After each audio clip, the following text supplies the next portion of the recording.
Dicks. So it seems Sauron has placed a force field around his missile that's going to blow up the star. Here's an idea. Why don't you beam him inside the force field? That shouldn't be too hard. Number 1. Thank you! But he still tries to talk him out destroying the star in order to get to the Nexus. In the end, time is going to hunt you down. It's part of the truth of our existence. What if I told you I found a new truth? You know, Sauron, I think you're making it more complicated than it needs to be. Blowing up stars, killing people, destroying planets. You know where the Nexus is going. Couldn't you just save up your money and be like, shut up, please. My God, that was easy. Hello, Nexus, how are you? Yay! Is everyone's common sense in the Nexus too? But the sisters figure out how to penetrate the shield and attack the Enterprise, who quickly tries to look for a way out. Effective plasma coil be susceptible to some sort of ionic pulse. Perhaps.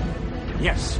Yes. If we sent a low-level ionic pulse, it might reset the coil and trigger the cloaking device. Yeah, I can't understand it either. I'll just sum up what it always is. Data, can we blah blah blah the technobabble? Maybe. If we yada yada yada, there's a chance it'll boomity boomity. It's very unlikely that it'll homina homina, but we'll give it a shot and of course it'll work. All hands, brace for boomity boomity! So they pull off the homina homina, and the sisters are now defenseless. Roll the explosion from Star Trek 6 to save money. Engage! Now partake in a funny line for the trailer. Yes! And we have our McDonald's commercial. Yes! McDonald's Star Trek meal available for your kids now. So Sauron continues to listen to Picard pester him. Hey, here's an idea. Lower the force field and shoot him. But he does eventually find a way through and try to stop him. Yeah, you know what you should have done? Lower the force field and shoot him. But even bigger problems are happening. The ship was hit bad, and they have to separate the Enterprise in order to survive. Starship separation. Yes, be sure to move the children you always bring on this constantly attacked ship of peace. You know, if I so much as heard a Klingon say a bad word, I'd take my kid off. 4 minutes, 45 seconds. But in hindsight, we do see the real tragedy in all this chaos. The little girl's bear! No! Oh, she doesn't go back for it. We never see it again. It's not even referenced. They just felt it was really important to show that a little girl lost her bear. Oh, the bear-manity. Oh my God, there he goes! There goes the bear! Oh my God, goodbye, bear, goodbye! Oh, the casualties of war! We'll bury him next to Balzac. Now, to be fair, the ship separating is not only a cool scene, but it also leads to one hell of an awesome crash. These are some of the best effects in Star Trek history.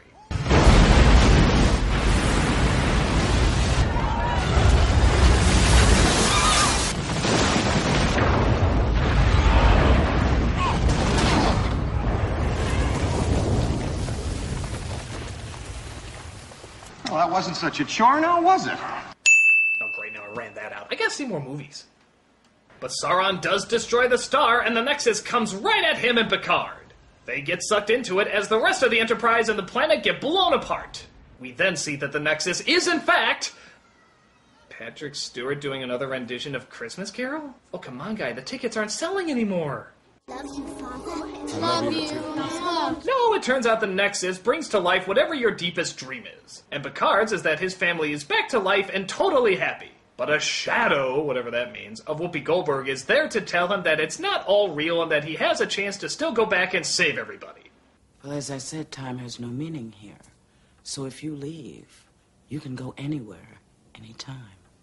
All right, I know exactly where I want to go. To the mountaintop on Viridian 3, just before Sauron destroyed the star. What? Why there? Why don't you go to where you first picked him up, or when you decided to first go out there in the first place? Fuck, why don't you go back and save your brother's family while you're at it? What's the shit about being put back in the moment you already know you lost it? What are you, a moron? Did everyone's brains just get beamed out of their heads? I have to stop him. But I need help. Yes, the most physically fit fighter the world has ever known, or William Shatner. Yeah, that'll work.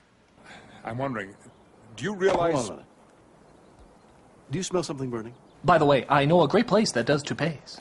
Looks like somebody was trying to cook some eggs. It's all right. It's my house. At least it used to be.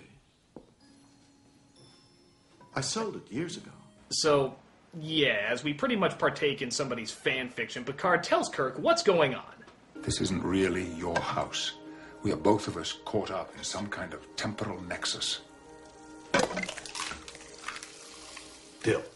I beg your pardon? Dillweed. In the cabinet. Behind the oregano. Behold, two of the greatest Starfleet captains of all time making egg! Only one other thing could top off this epic pairing of awesomeness. Toast! We have toast! Ladies and gentlemen, toast! Oh my god, I just soiled myself! So, definitely kind of a strange setup, but it does lead to some interesting conflict. Kirk acknowledges that he wants to stay in his perfect past. You're a Starfleet officer. You have a duty. I don't need to be lectured by you. I was out saving the galaxy when your grandfather was in diapers. You're in diapers! This time I'm going to walk up these stairs and march into that bedroom and tell Antonia I want to marry her. Remember all that stuff I said in Star Trek V about needing your pain and how we should embrace how it makes us who we are? Total 180! I wish I slingshot around the sun years ago and pulled this off. Hello, Nexus. I love the Nexus. No responsibility. I'm gonna like it here. But Kirk starts to realize just how unreal everything is, and that no fear and no remorse is not always such a hot thing. Because it isn't real. Come back with me. Help me stop Soren. You know, if Spock were here, he'd say that I was an irrational, illogical human being for taking on a mission like that.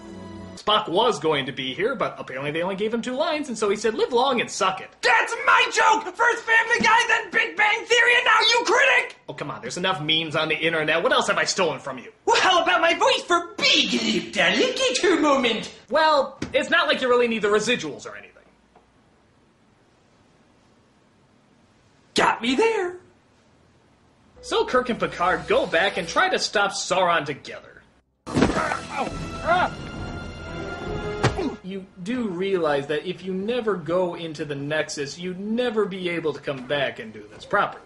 And here's another thing. It looks like things are going awry. Why don't they just let Sauron continue with his plan and let the Nexus hit him? They can just go back and try it again, can't they? Hell, they can do this for all eternity if they wanted until they get it right. It's not like anything of major importance is lost this time around. Just Captain Kirk.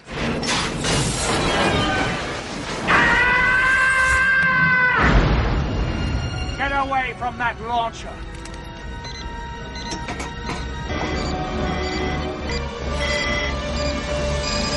I just wanted to go to the So Kirk is lying under a bridge dying as he says his final words. We made a difference.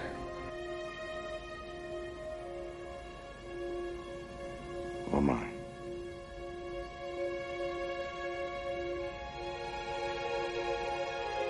That's right. Captain James T. Kirk, with his very last breath, did in fact do a George Takei impression. Oh my. You win, Georgie. You win. So he buries him under some rocks. Not sure if they get him later or anything. And the shuttle comes to take Picard back to his ship.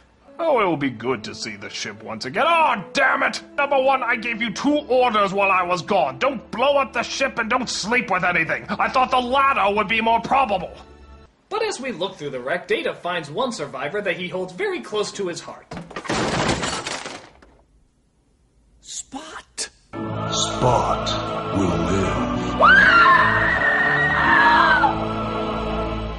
So the ship is destroyed, but the Trek lives on, as they beam themselves out and make their way back to space dock. Got Farragut. What'd you call me? 2 to beam up.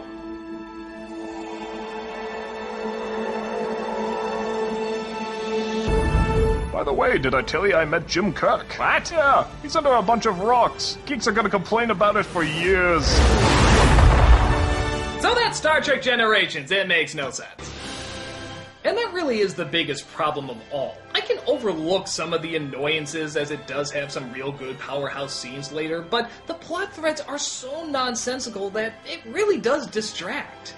It's all over the place. Some parts are good, some parts are bad. I'm glad I saw it, but it could have been a hell of a lot better. But hey, on the plus side, Star Trek month is almost over. I have only one Star Trek movie left to review. Do you know what that means? Nolan Cara cameo! I haven't seen him at all! Isn't that fantastic? Nolan Cara! No bitching about the little tentacles that nobody cares about! No talking about all the dumb little things that I don't give a shit! It's all coming together! It's not gonna happen! There's gonna be no Linkara cameo at all! Do you hear me? No Linkara cameo at all!